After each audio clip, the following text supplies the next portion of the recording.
Hello, my name is Steve Gerhardt and this is the Unagi Observer. This week I want to share with you 5 Japanese movies that you should definitely watch. These movies may not be the best that the Japanese cinema has to offer. Actually, a couple could qualify, but they are iconic in their own way. Watching these movies gives you an insight into the Japanese industry and cinematic styles. Because I review so many anime shows and movies, this list is just for the live action movies only, so without further ado, let's get started. Number 5, Tampopo. This is definitely a Japanese art house movie about food.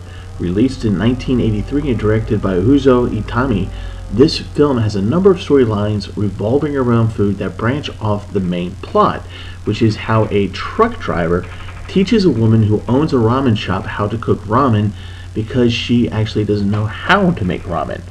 The smallest stories that peel off the main plot involve a gangster and his girlfriend who treat food as foreplay, another relates to how to eat spaghetti, and another about how to order a meal. Mostly humorous with a little bit of drama thrown in, this is definitely a fun movie to be watched by foodies. Number 4, A Taxing Woman. This little gem came out in 1987 and is directed again by Uzo Itami. This is basically Itami's take on the original movie The Thomas Crown Affair from 1968. The story is about a woman tax collector assigned to collect money from the most notorious tax evader in Japan. It's actually not a great movie, but it is funny where it needs to be, and it gives a pretty good look at Japan in the 1980s. If you want an interesting slice of life, this is pretty good. Number 3, Cops vs. Thugs. Directed by Kenji Fukasaku and released in 1975, this is the quintessential Japanese cop Yakuza noir film. Two old friends, one an up-and-coming Yakuza and the other corrupt cop, find themselves in a gang war to take over the city. As a new police precinct officer starts to get rid of the corrupt cops, the Yakuza are in a war over leadership. The corrupt cop has to choose between helping his Yakuza friend or protecting himself. Warning, this movie is a bit violent and it is very crude. Number 2, Seven Samurai. This spot was hard for me because the alternative was the movie called Ran. The reason is because when one talks about Japanese cinema, you have to talk or at least mention the master director Akira Kurosawa, who directed the number 2 spot and also Ran. He directed Seven Samurai, which was released in 1954. It is a traditional samurai film, but done in a superior fashion. A village hires 7 samurai to protect them from a band of 40-some bandits.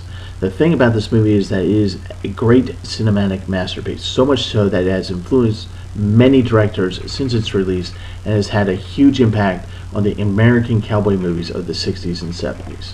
And in the number 1 spot is Godzilla. Yes, the original Godzilla movie, directed by Ishiro Honda and released in 1954. This is the best kaiju movie possibly ever made. Using monster suits and a ton of special effects, both cheap and innovative. This movie has had a lasting impact. When you think of Japan, Godzilla will pop up in your mind. While at first a seemingly simple kaiju plot, you come to understand messages of anti-nuclear testing and anti-nuclear bombs, and a very subtle promotion of pacifism. Now again, these are not necessarily the best films that Japan has to offer. That is a whole different list. I recommend these films as a gateway into Japanese cinema, and if you do watch these movies, you will be entertained. Alright, that is it for this week. If you liked this video, please hit the like button. If you like what I do here, please subscribe. That would be great and wonderful.